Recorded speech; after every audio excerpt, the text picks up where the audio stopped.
Ce que je veux, c'est que vous, partout, vous alliez le faire gagner, parce que c'est notre projet. Je crois que notre génération doit savoir que la bête de l'événement est là. Et elle arrive. Et puis, une dernière règle, je dis ça parce qu'on a regardé ce qui marchait chez nos voisins, chez les autres, cette fameuse règle des 6. Au restaurant, on a dit pas plus de 6. Eh bien, au maximum, pour notre vie personnelle, il faut qu'on fasse ça. Pas plus de 6 dans la Mais rue. on essaie, quand on invite des amis, de ne pas être plus de 6 à table. Et pas plus de 6 dans la rue non plus. Et on est appelé de ne pas se regrouper, voilà, à plus de 6. Cette règle des 6, qui est une règle de bon sens que chacun peut avoir, il faut essayer de se l'appliquer à soi-même, parce que c'est aussi quelque chose qui nous protège et qui va nous aider à freiner France entière tout cela.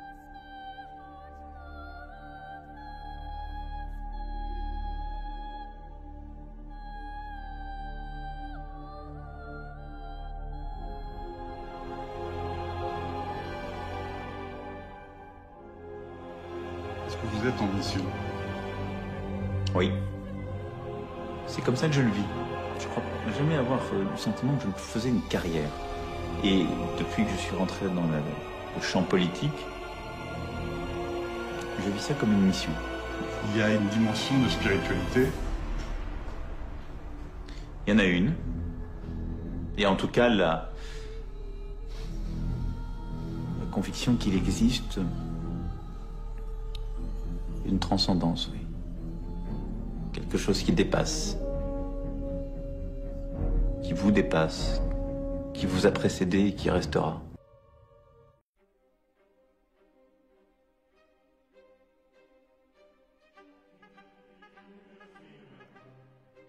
Macron, c'est vous qui avez conseillé à David de Rothschild de le rencontrer?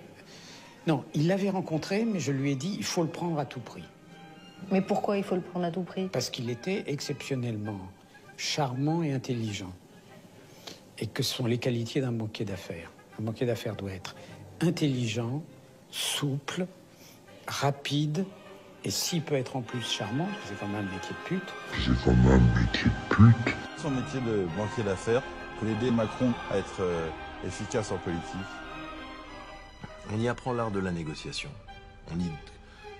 On apprend vraiment l'art de la négociation.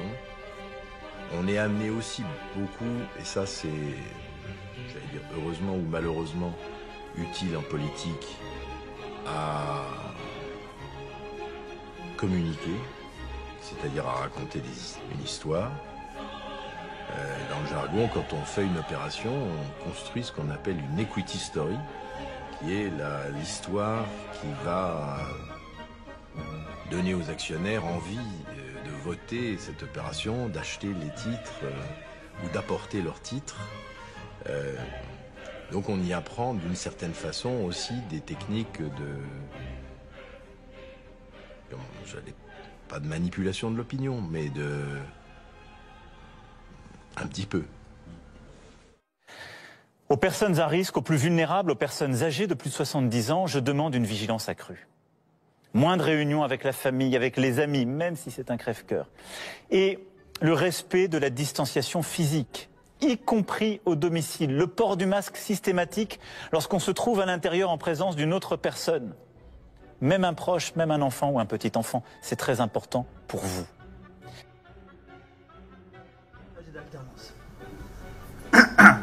Je vais essayer d'aller au bout. Deuxième chose, on l'a vu ce matin à travers le campus.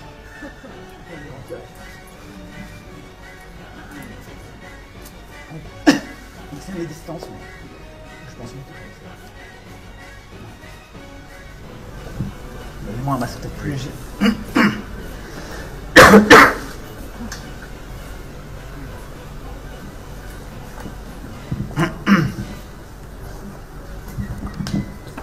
Je vais mettre un masque plus léger parce que j'ai dû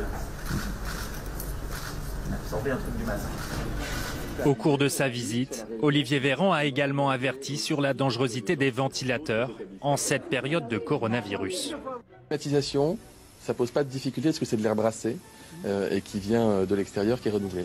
Le ventilo, hélas, il brasse de l'air intérieur qui est circulaire et qui fait que s'il y a du virus, si quelqu'un a du virus et qu'il crache dans l'air, comme il y a un risque d'aérosolisation, c'est-à-dire une transmission par l'air du virus, et quand bien même ce ne serait pas le cas, le virus va pouvoir se poser partout dans la pièce. À sa sortie de l'EHPAD, le ministre de la Santé a annoncé la réactivation de ce numéro vert 0800 06 66 66, une plateforme qui répondra à toutes les questions qu'on peut se poser en cette période de canicule.